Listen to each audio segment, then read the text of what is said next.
দর্শক আসসালামু আলাইকুম ওয়া রাহমাতুল্লাহি ওয়া বারাকাতুহু।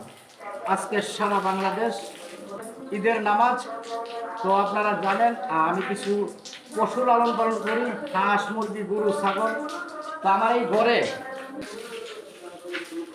আজকে আজকে ঈদের দিন আজকে ঈদের দিন সমস্ত গরু ছাগল মহিষ সবগুলোকে গোসল করানো হয়েছে।